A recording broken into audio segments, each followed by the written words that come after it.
One of the interesting things that happened when I made the shift from filmmaking into medicine is that it happened in the early 90s at a time when the concern about television and its effect on kids' lives, kids' development, kids' learning was really rising. And even from the nomenclature we use to talk about it, the boob tube, the idiot box, and things like this, it was one that was laden with values and laden with preconceptions. And yet my experience in making films said, look, these people aren't bad people. They're not trying to hurt or make kids stupid. They're just making a product. And by the same token, the medical training said, find the evidence, look for the evidence. And there wasn't a lot out there. There was a lot of heat and not much light. And so what gave rise to the Center on Media and Child Health is this idea of bringing the same kind of evidence-based thinking to the media we use, how we use the media, and with whom, to the same level as we bring to nutrition or traffic safety or things like that. So that's my disclaimer. So the question is, when you see something like this is going to be largely tilted toward adolescents. We have a lot of stuff on little kids too, but we don't have a lot of time. But feel free to go back to little kids if you have little kid issues. When you see something like this, the question is she connecting or is she at risk? Or both? So one of the things we do when we go at this is think about this from the inside out, if you will.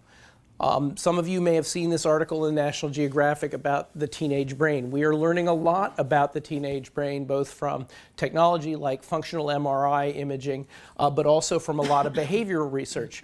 And one of the things that's going on in that previous picture is that she is behaving exactly as she should as an adolescent. And one of the things that we realize as we look at the developing adolescent brain, both in terms of the sort of microscopic level development, but also in terms of their behavior, is that media provide a really fertile environment for the key tasks of adolescence. Let's think about it. They're able to think abstractly for the first time. They are able to think about something outside themselves. So they become altruistic. This is when kids become tree huggers or, save the whales or whatever. And it's all black and white and it's all about social justice. And interestingly, this is the beginning of the Occupy movement. The Occupy movement, which we had here as well as many other cities, started as a tweet in Vancouver, British Columbia. This is an entirely social media built phenomenon. They seek experience. Why do you think they play games where they're killing cops or chasing terrorists or whatever? And so this is a virtual environment for gaining experience to fill that bank of experience that they don't have full yet. They seek independence. How many times have you ever seen two kids texting away with their parents and everybody around, and you ask them who they're texting, and they're texting each other, right? Instead of talking to each other. They are building their identities. One of the phenomenal things that the web has provided is the ability for kids who otherwise were marginalized or freaks in their own environment to find a community and to connect with people and to feel safe exploring that identity. And they seek connection. Facebook is now the third largest nation on earth. Only China and India have more people involved than Facebook. So let's look in, these are US data, but as goes the US, pretty much goes the world. They're pretty well parallel, with some exceptions. When you look at the average, 8 to 18-year-olds' time use in a 24-hour period, it looks pretty diverse in the pie chart until you break it down by type of activity, and you realize that media consumes a huge chunk of their day. So data from 2010, which are our most recent national data, say that kids between 8 and 18 years old in the US use media actively for 7 hours and 38 minutes every day, on average. Now, there are kids who use it far less, but there are also kids who use it far more. Not only that, but when these data were first collected back in 1999, cell phones aren't what they are now. So this doesn't even count the half an hour of talking, an hour and a half of texting they're doing during the day. Not only that, but this is active media use, and this is the way that kids use media today. Kids use media, multitasking with media, 2 or more media at the same time, 28% of the time. So what ends up happening is they're actually exposed to 10 hours and 45 minutes of content in that 7 hours and 38 minutes. Now, why is that an issue? Well, because we don't really know what the effect of background media or secondary media is.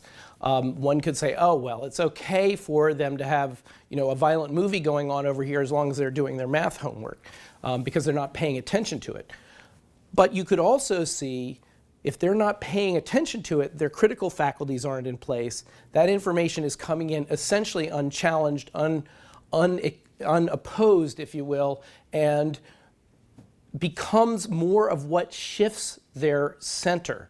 See, one of the things that we're seeing from over 1,000 good, rigorous scientific papers on media violence is not so much that people go and see a scene in a movie or play a video game and go out and copycat it, so much as what's shifting is the norms, the expectations, the center. And so it's not that a kid's going to go and shoot up a school so much as more kids are going to throw a punch earlier in a conflict on the playground, or bullying is easier to do or more acceptable to do. So one of the things that we're coming to is that what we feed a child's mind is as important as what we feed a child's body. We have a huge infrastructure in place in this country to protect our food supply, inspect our meat, et cetera, et cetera. We don't have anything like that for the media we consume. And indeed, for the information we consume, any of it. We can walk down the aisle of a grocery store and read on the label exactly what we're putting into our kids' bodies. We can't do that with the media they use. So one way of looking at this is not to think of it as vectors of good or evil, which is what historically happened and what was happening when I first entered this field, which is that the discussion quickly becomes polarized into the I love kids and hate media, or I love media and it doesn't hurt kids argument. First Amendment rights over everything versus, protect the children. It's not that simple, and nor is it are we able to point to, say, television and say that's bad. It's much more complicated and nuanced than, say, tobacco. Tobacco, it's easy to know. What's good, what's bad, et cetera. There are a lot of good things about media. But what we can do is look at it in the big picture. And one of the ways to do that is learn from history. If we go back 100 years ago, the leading causes of death and morbidity in children are infectious diseases, birth defects, and cancer. They are nowhere near the leading causes now, with the exception of cancer. And interestingly, at that time, doctors could do nothing about any of those. But when we looked at the environments in which the kids were growing up, and we realized that they were crowded, they were dirty, they were polluted with all kinds of toxins, and we took environmental measures to clean that up, those problems dropped dramatically without us still not understanding the human genome, without any antibiotics, et cetera. Today, the leading causes of death outside the birth period are injury, homicide, and suicide. Not only that, but the long-term chronic problems that extend into adulthood and are hugely sapping of both personal, resources, but also society's resources, obesity, substance use, various kinds of risk-taking, start in childhood and adolescence almost invariably, or a large majority of them do. These are acquired health risk behaviors. These are not like what we had 100 years ago. These are things we learn. Where do we learn them? Well, when you ask kids, poll after poll has shown that they cite entertainment media as their first or second source of information on health, nutrition, relationships, basically how to live. So they're learning about relationships from Gossip Girl, and they're learning about who drinks and who doesn't drink and what's cool and what's not cool. So instead of looking at these things as forces of evil or forces of good, let's think of them like the air we breathe and the water we drink, that what we're around, what our kids are around.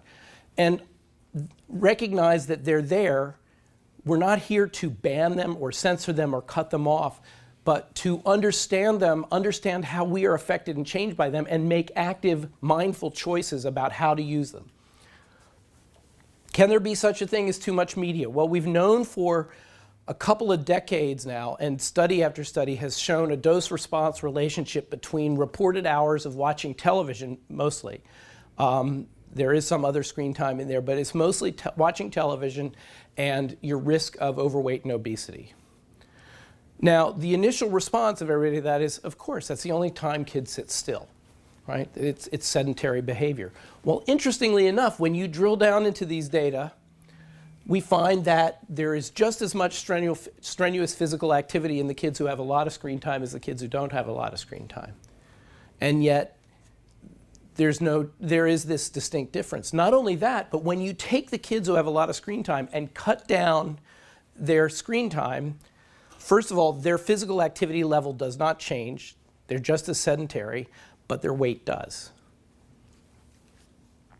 So we still have much to learn about this, and in fact, we have some research coming out in the next few months, which I can't talk about or they hunt me down and shoot me, right? The medical journals, basically. That drills down a little more deeply and understands the mechanism of that relationship between television in particular and obesity risk. Now, if you remember back to those data of the 7 hours and 38 minutes on average of use every day and the 10 hours and 45 minutes of content, and you take it across that group and you divide it into thirds in terms of how much exposure they have each day, the first thing that's interesting is where the breaks happen. Light users of media are exposed to 3 hours or less of media a day. Heavy users, 16 hours or more. And these are thirds. These are not small amounts, so these are huge numbers. We asked them 3 questions and compared the groups. One was, do you get A's and B's or C's and below? Do you get in trouble a lot? And are you happy? Are you contented in life? And what was interesting was that the heavy users had twice the rate of the negative responses as the light users. Now, this is not being presented to you as causal or even contributory. These are fellow travelers. So you could easily see how somebody who gets in trouble a lot might spend more time in front of a screen instead of out there in the playground beating people up and getting beat up. Or the kid who's getting fair to poor grades might be, forget it, I'm not gonna do my homework, why bother? So we're not saying one precedes the other, we're just seeing them going together, and it's a marker, perhaps, for what's going on. Yeah? This media time, 16 hours? This is the total exposure, that 10 hours and 45 minutes of content exposure so a day. Like wakes up and like exposed to media until... I have kids in my own practice who basically have a screen on all the time. They wake up, the screen is on. Not only that, but they are watching TV and texting and playing video games sort of all at the same time, constantly stimulating. And this is another question we're going to get to in a second, which is, what are the effects on our brain? What are the effects on the developing brain for all that constant stimulation? Is it truly additive in the sense that, like, if you multitask, then the effective exposure that you're getting from something is probably like reduced because of the other well, this is actually a very complex question, and one of the things that we do know is that true multitasking doesn't exist, that you're rapidly toggling between things. And you will see, and they've actually done research with students at MIT who are arguably pretty smart people, who feel that they're very good multitaskers, and have tested them on either doing monotasks versus multitasks, and looked at their, how well they did the work, how well they learned the work, and how well they retained the work. And across the board, they said, I'm doing fabulously. I'm managing to do this math problem and to read this thing and to watch television at the same time. When they were tested on it, they all went, both in terms of what they picked up short term, but also in terms of what they retained long term. So we still don't know a lot about the multitasking environment, and particularly about what happens when you're paying attention to, say, your homework and Arnold Schwarzenegger is over here shooting a bunch of people. You know, we still don't have that information. Here's another thing I'm seeing is I'm seeing a fair number of kids who are coming in with either the complaint of falls asleep in school or can't remember what he's learning in school. And what I'm finding in a huge number of situations is these kids are sleeping like this, with their cell phone under their pillow or on their nightstand or whatever, and they invariably say it's because that's my alarm clock, right, to wake me up. But what's really going on is they're staying up late, they're texting each other. Not only that, but because they are keeping it on vibrate, they are getting poorer sleep because they are waiting for that signal to go off so that they can pick up the phone at 3 in the morning and see someone said LOL, right? So they're getting not just less sleep overall, but they are not getting into stage 4 deep REM sleep, which is where we move what we experienced today or the day before from our short-term memory into our learning centers. So even if they're staying awake in algebra class, they can't remember what they did in algebra class yesterday. They're always online. And part of why they're online is because of what is happening online. They're now, everybody's worried about cyberbullying and sexting and things like that, but it's also the drama that's going on online. Why didn't you text me back last night when I texted you at 3 in the morning? Don't you care about me anymore? People get into these things of expectations that people are always online and always connected. And what's really going on? Well, we go back to those national data, and you know how lots of kids, parents come in and they always have the English paper up on the computer, and they're doing their homework. Well, when we actually asked them what they're doing online, their average was 16 minutes a day doing homework, a little over an hour downloading video and music, and about an hour and a half of gaming and social networking. So there might be a window or two open behind that English paper, and they're trying to do it all at the same time. Not only that, but 42% of 10 to 17-year-olds say they've ended up on porn sites. 4% have been asked for sexual pictures of themselves by someone they didn't know online. Sounds like a small number until you realize it's like one kid in every classroom. 42% of 4th to 8th graders say they've been victims of cyberbullying. Everybody knows what cyberbullying is, right? Online harassment and threats, coercion. 58% have received and 53% have sent hurtful messages online. This is a place where it's very different from traditional bullying. Traditional bullying is the big boy in the playground giving wedgies to the little boys, or the popular girls dissing the unpopular girls. You knew who the powerful people were, you knew who the weak people were in this power differential that's essential to bullying. Online, you don't know that so well. The lines become blurred, and so what we're seeing is that the victims become perpetrators, and there's this victim-perpetrator cycle that goes on. So that instead of playing defense or running away, they are, reoffending, and it's sort of a cyclical, feedback loop. Interestingly, 58% have not revealed cyberbullying to an adult in their life. Why is that? Do they think that we don't care or? No, they think that we don't know enough to do anything about it, that we can't fix it because we are so clueless about the world of online. So this is a little bit of data from last year, an experiment that was done around the world with turning off media for 24 hours. It was 1,000 college students in 10 countries in 5 different continents around the world.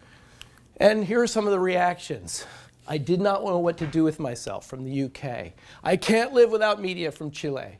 I felt lonely as if I was in a small cage on an island from China. I love that. It's like a haiku or something. Sometimes I felt dead. Argentina. Media is my drug. Without it, I was lost. I'm an addict. How can I survive? From the UK, and I love this. Good old US of A. I was itching like a crackhead because I couldn't use my phone. Love. Yay for America. Don't you love it? So the question here is, can you become addicted really, to this? Can you have a disorder where you actually have a physical response or a psychological response to being offline? And this has been a debate that's been going on for about 15 years now in the psychiatric and medical communities. It has just recently been decided that in the new DSM-5, which is the Diagnostic and Statistical Manual of Mental Disorders, that is sort of the Bible of psychiatry, that it is not going to be determined to be a disorder, that it, quote, requires more study. This means two things. Number one is you can't get anybody to pay for care for it. If it doesn't exist in the eyes of psychiatry, why should a medical insurance company pay a psychiatrist to treat it? The second thing it does, unfortunately, is while it requires more study, this doesn't throw any money to do that study. So it's sort of in limbo, unfortunately. As are many of the behavioral addictions. With the exception of gambling, the behavioral addictions are not really considered psychiatric problems yet, despite the fact that they're causing real problems in this country as well as many others. And in Asia, it's recognized much better than here. So they have criteria in Korea, Taiwan, China for internet or video game addiction disorder, which are fourfold. Using it too much, increasing tolerance, the more you do it, the more you need to do it to get the same effect. You have real symptoms when you're off it that are resolved when you get back on it, and finally you're willing to take on negative consequences. Kids steal from their parents, get their credit cards to get their subscription to World of Warcraft, et cetera, et cetera. In Korea, they have 250,000 kids under 18 in active treatment for internet addiction disorder. They estimate that's about a tenth of those at risk. They have inpatient hospitals, they have clinics, they have detox centers for this.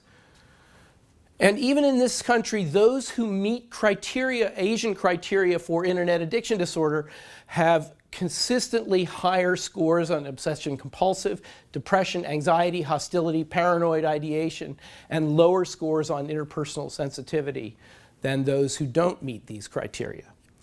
And here's an interesting little twist to these data. It's much higher prevalence in kids with ADD, ADHD.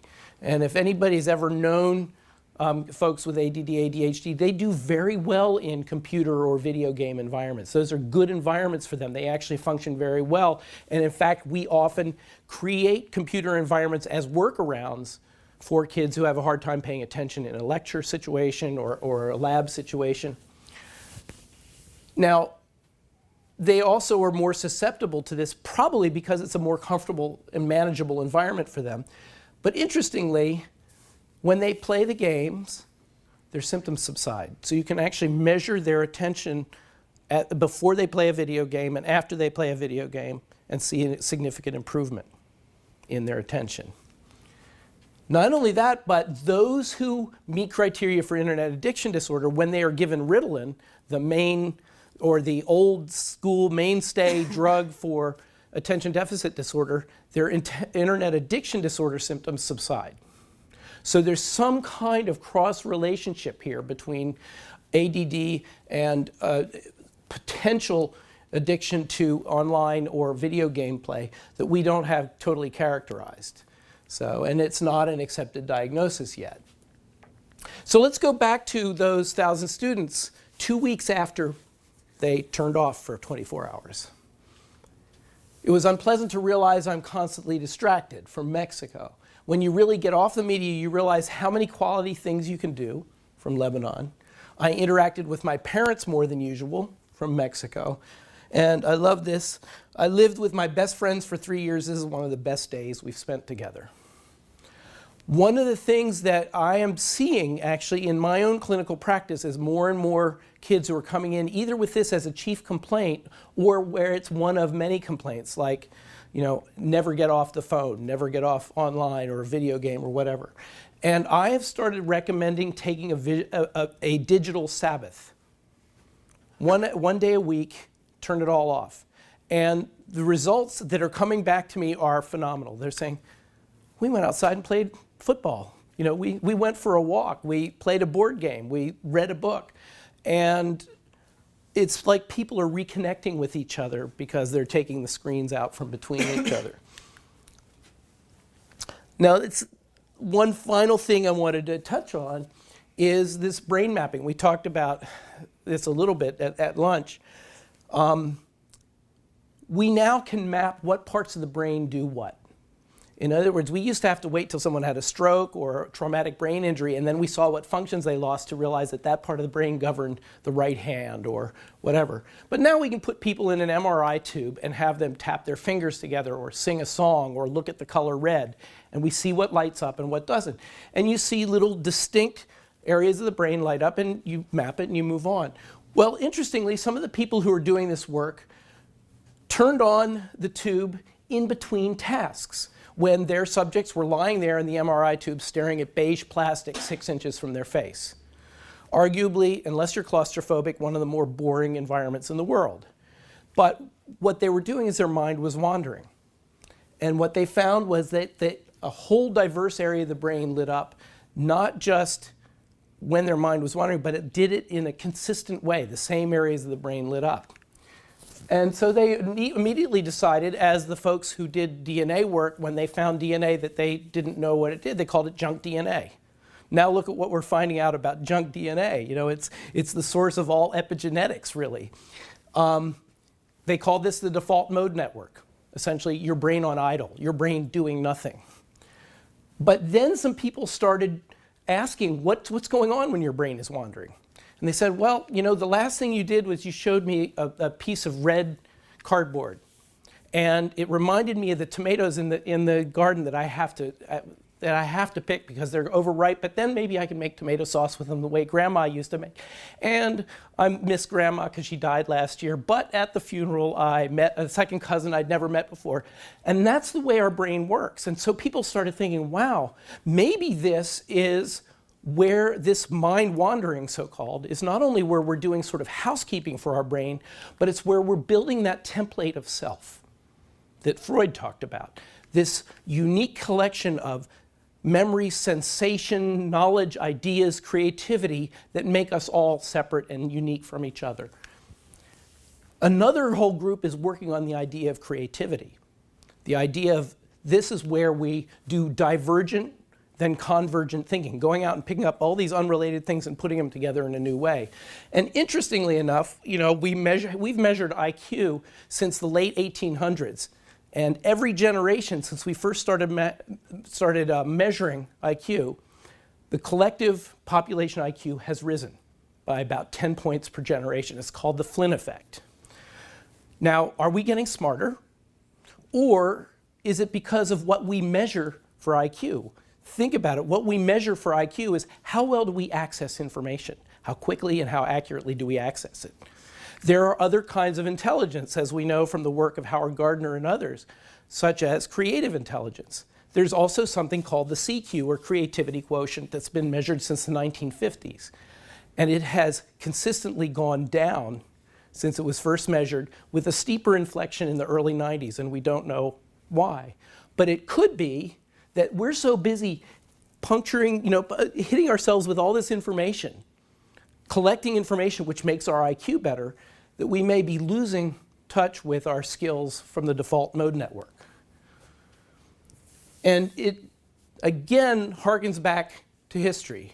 Because, as you probably recall, again, 100 years ago, there was an incredibly bored patent officer in Switzerland who used to walk to work beside the river and look at all the eddies and swirls in the water, and he'd go and stamp a bunch of papers that were meaningless to him all day, and then he'd go back home beside the river looking at the eddies and swirls and go upstairs and write up a little thing called the Theory of Relativity. Late in his life, when Einstein was asked, how did you come up with this? You know, I mean, after decades of other physicists trying to disprove portions of it, he said, it's because I was bored. So maybe we need to bring back boredom to preserve creativity, the building of self, etc. And that we are so busy stimulating ourselves with our phones and our televisions and our computers that we are losing touch with those skills that allow us to, you know, fly on the time-space continuum as Einstein did. So how do we do this? Well, one thing we don't want to do is turn this into something bad, because the evidence is not there. The evidence is there that there are some things that can go very badly or some things that can be harmful, but there are a lot of really good things that these media and these tools can do. Let's deal with them as tools. They are neutral. We give them the valence. What we do with them gives them the valence of where they are. So an automobile is a great tool, gives you a lot of freedom, but you can also kill yourself in it and kill a lot of other people with it. You need to learn how to use these tools in mindful, directed, focused ways. And the way we do that is, let's empower the digital natives. Let's face facts. They've been using these tools since the beginning. You know, it's great. I have an image that I sometimes show of, you know, a baby or a 1-year-old with an iPad. You know, parents bring out the iPad, put the 1-year-old in front of it and say, look how smart my kid is. You know, my kid can do the iPad. Guess what? Every 1-year-old can do the iPad, and it proves how smart Steve Jobs was, because it is such an intuitive, direct thing. And if you've never seen it, go to YouTube and see the picture of the 1-year-old with a magazine thinking it's an iPad. It's fabulous. You know, why doesn't it get bigger when I do this? The other thing we do as part of our intervention is we try to harness their natural comfort, their natural ability, their natural facility to do things that can't be done with anything other than media. And this is a very brief picture of a 20-year project we've been doing that started by simply giving sick kids camcorders and saying, teach me what it's like to live with asthma or in a wheelchair or with HIV. Show me the movie of your life. Show me the things that interest you, show me the things that upset you, show me the questions you have. And they would bring it in. We did a lot of analysis of this from a whole bunch of different angles. We are now converting this work because we found a couple of interesting things. First of all, we saw that disease out in the real world behaves very differently than we think it does in the textbook world of medicine or in the hospital, because of a lot of non-medical forces at work, ranging from can't afford to buy the medications to I'm embarrassed to use my asthma puffer in school. What we found was that these kids not only showed us stuff we never knew, but they got better simply from shooting video. Why would that be? Before we even looked at the video and changed their management, they got better. And what we realized over time is a couple of things were happening. Number one is the technology allowed them to look at it as if it were the third person, to watch their lives as if they were watching it on TV. And you have much more insight with the cooling of the medium, with the putting it at a distance, than when you're living it in the moment. The second thing is that they mastered something they didn't think they could master. They basically made movies, you know, of their lives. And that built their self-efficacy, or their sense of being able to take care of business. And so it became kind of a metaphor. They took control of their life story, and then they started taking control of their lives. When we brought these kids together and had them show each other videos, they created an instant community. So what we're doing now is we're putting this program together in a closed social media network. So kids who share a condition can exchange stuff on video, because writing is tough. You have to have a lot of insight to write something meaningful about your experience with asthma or whatever, but you can always turn on a camera and show it. And this is one from kids who are overweight. And I think sometimes the reason why I eat the way I eat is because either I'm mad or I'm sad or people look at me strange.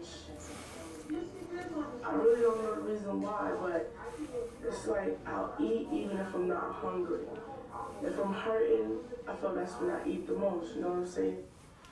So you can see the potential for not just building their critical thinking or their so-called media or digital literacy, but for building their digital or media mastery. They love making videos. They love posting videos. They're doing it anyway on YouTube and on Facebook, etc. Let's harness that and use that toward addressing the issues they're really struggling with and that they can help each other with. The other thing we have to do, besides empowering the digital natives, is educate the digital immigrants, us. The ones who are always going to be a couple of steps behind them, because we learned in a very different environment. And we learn a very different way than they do. But let's learn from them and learn to parent them in this domain. What we see is that a lot of the problems around digital stuff happen because parents check out. Parents sort of say, well, he's not dealing drugs and he's not out shooting people. He's just in the back room looking at porn or something. You know, they don't know they're looking at porn. They just say, he's quiet, he's happy, you know, or my 4-year-old's happy watching SpongeBob while I do dinner, no problem. So one of the things that we've done is we've built resources for everybody to use. In fact, actually, I have back here some handouts. See, they're goodies. These are just one of the many things we have available, but these are, for example, handouts for kids of different age groups, basically tip sheets, ways of thinking about this as parents. Whoops, what happened to me here?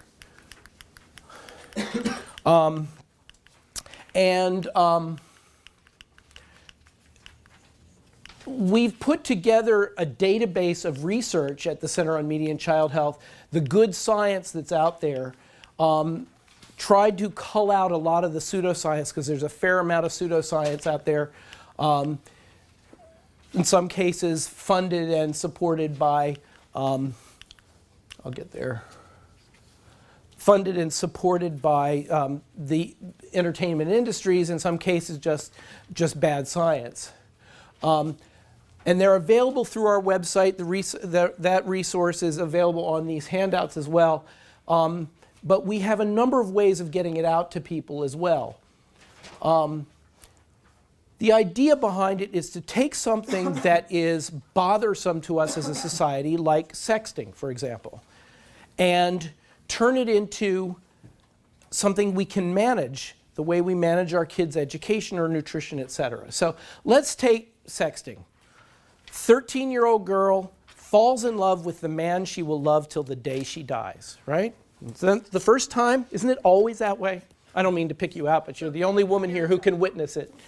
But it's true. You know, it's Romeo and Juliet. You know, it's the be-all and the end-all. So to show her undying love, either because he asked for it or not, she flashes him on camera. He sends it to him. By the time he gets it, he's all over her. He figures he'll share it with a couple of his buddies, and before you know, it's all around the school, and she walks into school the next day and everybody's calling her a slut and not talking to her. What do we as a society do? Well, we arrest them, because this is in fact a Class C felony under the laws as they stand right now. This is child pornography. It does not matter that the one who is the child pornographer is in fact the 13-year-old girl who's flashing her boyfriend. So both she and he are felons under the law in many states now. Not only that, but in many states, you also end up on a sex offender list. So let's think about the way we might be able to use science and sometimes a little common sense to this. This girl wasn't a pornographer. This girl was behaving the way girls have always behaved and boys have always behaved. They are young people growing up at the peak of their sexual urges and curiosity. They're pretty clueless, but they're feeling the urges. They have a lot of skills with the tools.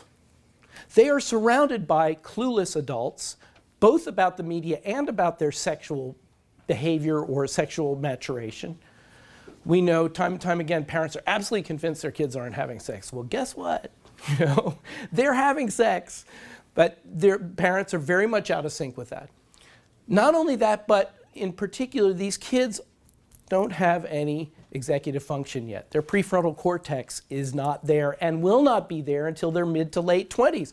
So they have limited executive function, things like impulse control, future thinking, what we used to call the superego or the conscience. So in some ways we have a perfect storm. We have behavior and human development as it has existed for a long time, placed in a new environment where these things go out fast and far and are sticky and stay out there. So what we need to do is use science to help us guide better behavior in that environment. One of the things that I do is I have an online advice column for parenting in the digital age, kind of like Dear Abby, where parents write in questions like, in this case, does being in control of video games make kids more easily frustrated in the real world? And we try to answer those questions from a base of research, if the research is there. We acknowledge when the research is not completely there. that is balanced, which is recognizing the positives as well as the negatives of these behaviors and of these uses, and that are practical and feasible. So you don't have to go buy a device or a book or take a course to do something about it. And we've gotten every question from very big, broad questions like, at what age should I introduce a cell phone to my kid, and how do I do that, to very specific things like, my son sings Viva Viagra in the supermarket. How do I get him to stop, right? So that's available at askthemediatrician.org, and feel free to ask questions. We don't give you any advertisement. Don't worry. It won't cost you a thing. These are the handouts that you've seen some. Obviously, one of the things that is to be paid attention to is that media is very different at different age groups of the kids. It's different for an infant, a toddler, a school-age kid, a teenager, etc. And so one of the things that we do is we're constantly trying to feed the information out. We have a blog. We have a free e-newsletter for parents online. We have a Twitter feed if you really have ADD and want to pay attention all the time.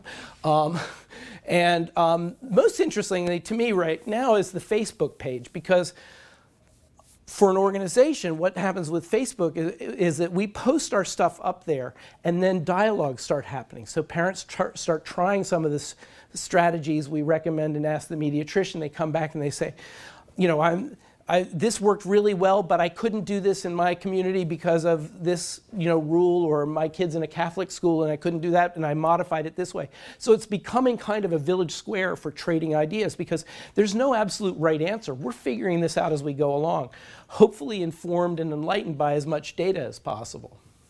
So to wrap it all up, and on these sheets, you'll see that it's there too for the different age groups. There's a mnemonic for remembering what matters. The message matters. What content is it that they're using and receiving? The environment in which they use it matters. It is very different if you are watching a sexy movie alone as a 14-year-old boy, or with a girl you're romantically interested in, or with your mom. Right? The environment matters, and the environment matters too in the sense that if parents can model and discuss stuff, even something that might be fairly dicey can actually become a discussion point to start a really useful discussion. The developmental stage of the child matters a lot. You're not going to put a toddler in front of the same things you're going to put an adolescent in front of. So think about the fact that their brain is different. Their brain receives this information differently than you, and their brain will develop in response to the information they see. The information that you and the child bring to this experience is very different. This is the mindfulness stuff. This is knowing the data, knowing that we're changed, accepting that we're changed, and making active choices as to what we want to do and what we don't want to do. And finally, the amount does matter. So, all that being said, I'm also a strong proponent of getting outdoors and having some fun. Not today. Don't get in your bare feet and go fishing today. But I think that we've got to remember that these are just tools, and that they can serve to connect us, to empower us with education, information, and stuff, but they can also serve to isolate us and to distance us from the experience of real life. So remember that perhaps the most important feature on your cell phone or your computer is the off switch. Anyway, thank you for listening, and I'm happy to go to discussion as long as you want.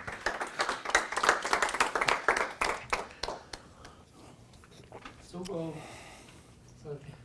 for your comment about the boredom, Einstein experience. That freaked you out, didn't it? Smoothen the term, nobody wants to get bored, maybe. Right. But it's probably, this is just a comment, not a question, but it was his freshness of his mind. Like, I believe, I don't know if there's any scientific research, but all this media, all those images, the news, the text, even the text, right. Actually uses up the memory. It's everything in here. And I guess he didn't need to bother with that, the same swirl, the seeing every day. It didn't use much of the space in there. It's maybe boredom is, to put it in another way, his mind was fresh to produce new things. Right, but I would argue with you on one point, and that is no one wants to get bored. If no one also wants to get scared, but we go to horror movies and we ski too fast, and we do a lot of things that we, quote, on the face of it don't want to do, but that they liberate certain parts of us. And I would argue that in some ways the discomfort of boredom forces us to go into different places, forces us to imagine different things. No kid who has a smartphone that they can watch TV on or text each other on is going to lie on their back in the grass and make shapes out of the clouds, right? But if they don't have that, maybe they would do that, and maybe their mind would wander to places that it wouldn't otherwise go. And what I'm hearing back from teachers and people who work with kids is a couple things. Number one is they feel kids' creativity is going down. Even when kids are sort of asked to do a creative thing, write a story or draw a picture, they're pictures and stories from cartoons or from they're just basically regurgitating something that's been fed into them rather than imagining something of their own. The second thing is that kids, particularly when they get to the high school age and stuff like this, don't have the same skills of reflective thinking. And some teachers have said it's simply, or not simply, but one of the factors is that we don't have them memorize anything anymore. We don't have them memorize when certain historical things happen, et cetera. So they don't have the building blocks to put together to reflect on and think. They just Google it. Just Google whatever it is, they'll figure it out. And what that means is that they don't have the building blocks to go into new places and to reflect back on things. So they don't think critically about things like the recent presidential election, for example, et cetera. And the third thing is that they're noticing that kids don't know how to physically interact with people. They don't know to look somebody in the eye. They don't know how to physically manage the space between people or how to conduct a conversation, because they're so used to that. And then as a minor thing, they're saying nobody knows grammar or spelling anymore either, because they're all doing text speak. So I would push back a little bit on the fact that there's no question Einstein was a freak of nature in terms of the brain he had. But I do think that we sometimes need to create an uncomfortable space for things to happen, because it forces us into things that otherwise we would just fall into a routine and do what we're going to do. Yeah. Unity from Medley Hospital. I couldn't catch first part of lecture, so you may mention about it. But my question is, when does addiction start? I mean, until when it is normal, and after when it became an addiction? Well, this is a classic question that it's not just for this. I mean, you can say that for alcohol. You could say that for drugs, any, shopping. And I tend, as a clinician, to use a very practical definition of that. And that is when it disrupts life, when it disables them, when they are not functioning well enough in other aspects of their life. So it's the kids who are, asked to go out and play baseball or go to the mall and hang out, who are saying, no, I can't do that, and are going home and playing, online instead. It's the it's the kids who are not coming down to dinner and not talking to their family, or becoming sullen and nonverbal and locking themselves in their room for hours on end, when it really affects their life, their ability to function in life.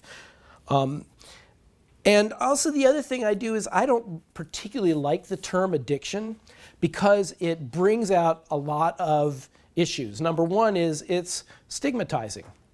It says you are weak, you are a criminal, you are whatever. It has a lot of connotations to people. Second of all, my colleagues in addiction medicine object to it because they're protecting their turf, right? And if there's not a drug and a particular measurable physiologic dependence on it, it can't be addiction. I honestly don't care what it's called. In fact, what I usually call about it is pathological internet use or pathological video gaming, because the label sometimes gets in the way of addressing the problem. But my yardstick is, how's your life? You know, are you unhappy? Are you lonely? Are you isolated? Are you, have your parents pissed off at you? And, are you stealing their credit cards to pay for, your World of Warcraft subscription? Then maybe that's an issue, But as with most addictions, they have to want to fix it. It's not going to fix itself, and it's not going to fix it because mom or dad tells them to fix it.